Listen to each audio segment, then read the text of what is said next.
So, Shock of God hasn't responded to my second attempt to answer his question, but that's quite alright, Shock. I decided, just as a little side experiment, to examine who exactly is your audience. Who do you appeal to in your videos? And what I've noticed was interesting, to say the least. Yeah, your audience is interesting.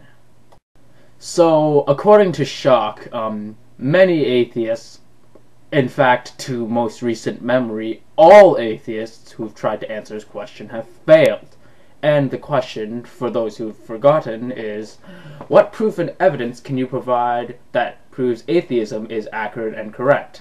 But we all know that question is flawed. I don't think Shock of God sees it, but the question itself is flawed. And either that or he's woefully ignorant of it. But what his audience thinks is even more surprising, since none of them seem to be able to point out the fact that his question is flawed. Either that or they're woefully ignorant of the fact. But anyways, let's take a look at some of the comments on his videos.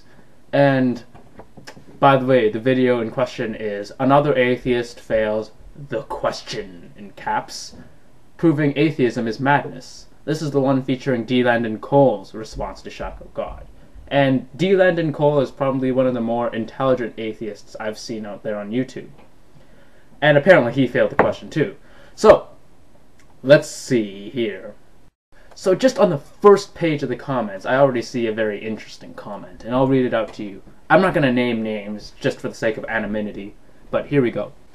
My point on atheism is that it may have happened, but how does that mean anything? Where do the crosshairs of religion and evolution come anywhere near each other? Even if we did come from monkeys, while I do not support that idea, then why do people care? God still created the monkeys. Okay, first of all, where do you guys keep getting the idea that evolution states that we came from monkeys? That is not what evolution states. We came from an ancestor that we shared with the great apes, and then we deviated from that ancestor. Where does it say anywhere in the Origin of Species that we came from monkeys? Come on, guys. Second, I recommend this person really consult a dictionary, because atheism did not happen. Because atheism is just the non-belief in a deity or deities. It doesn't happen. Like, why does it happen? Thirdly, where do the crosshairs of religion and evolution come anywhere near each other? Well, the answer to you is, they don't, okay? Evolution does not require the presence of a deity.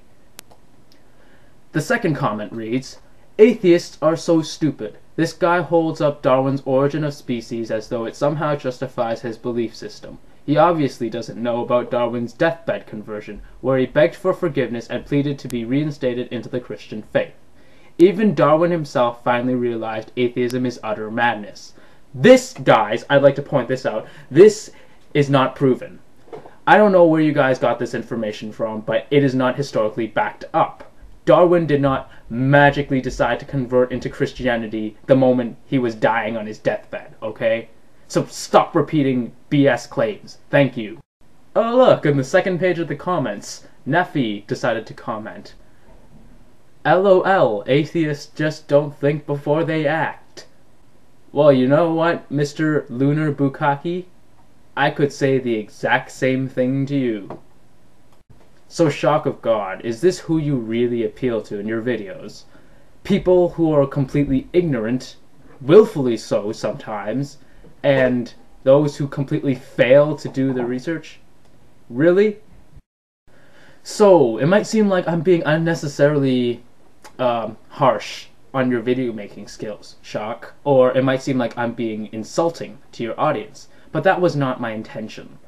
What I wanted to prove in this video, to you and to the rest of my audience, is that your audience is a bunch of sheep. They would follow you no matter what you said. Because, in reality, that's what a lot of religious people seem to have, that kind of mentality. This herd mentality. They follow the masses. And that's what they're doing with your video, Shock. They don't have anything intelligent to say, or any intellectual merit to back up their claims with research. And that's completely okay, Shock. You know what? That's okay. But to me, if my audience was like that, I would not be satisfied with myself. I would be pretty sad. But that's only my opinion. So, thanks for watching, and may the truth always be heard. Later.